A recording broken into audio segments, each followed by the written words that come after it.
What is going on, everybody? It's Austin Putnam here with Flick Direct, and I have the incredible honor of talking to Juan Pablo Reyes on his brand new film, Disney's Wish. How are you doing today, sir? I'm great. I'm happy to have you here. The pleasure could not be more, my man. I saw this from a couple of days ago, and we were just mentioning off camera. Yeah.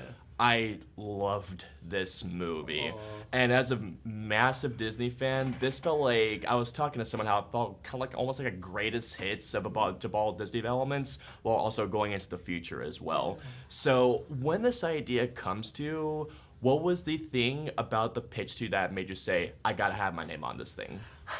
Well, it's the story of how it came about is kind of cool because in 2018, Jen Lee became Chief Creative Officer of Disney Animation, and she noticed that in 2023 it was going to be the 100 years of Disney and Disney Animation.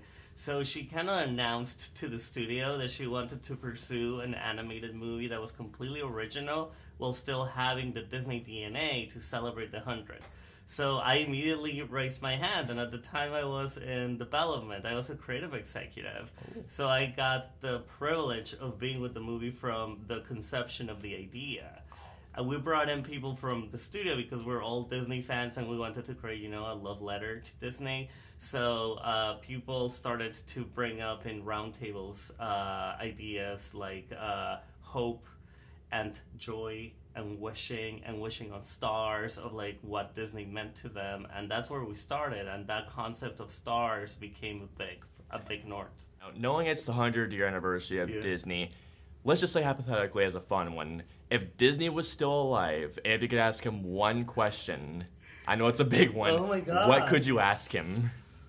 I guess I would ask him if he's proud of us and everything that the subsequential generations that have been at Disney have done for his vision. The animation in this movie is stunning to say the least. I mean, not only do you have this great, it's almost like a hybrid of not only CG animation, but the old, almost Renaissance style of Snow White, Pinocchio. Yeah. And I keep hearing that when you make an anime movie, you make it at least 3 different times before settling on everything. So talk about the crossover hybrid of the 2 animation styles. Well, when it came to the look of picture, we want, like, it's the 100, it's a fairy tale. We really wanted to convey the idea of those older movies, like the first fairy tales that Walt Disney himself worked on. So you're correct, Snow White and Pinocchio. We looked at the watercolor look on those movies, so our art team started to explore that, and then they had to work with our technology team to figure out how in today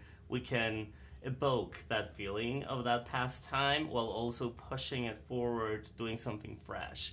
So it was a really good combination. And then in the story side, you were talking about how we make the movie at least 3 times. We actually make it like 5 to 8 times. Oh my God. Yeah, because we have our story artists, the storyboarding process. They put a version of the movie together, and then we start to figure it out and explore it to make the best version of itself.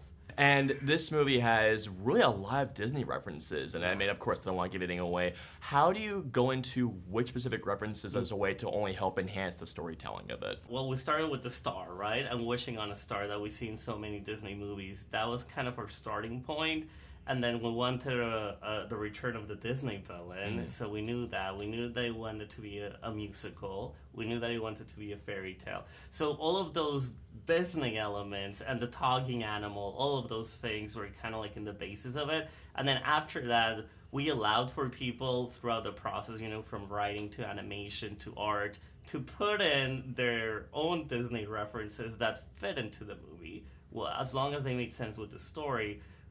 We allowed everyone to kind of like add to it, So it's, again, Disney fans making a movie for Disney fans. I just want to say congratulations on this. It was such a terrific film.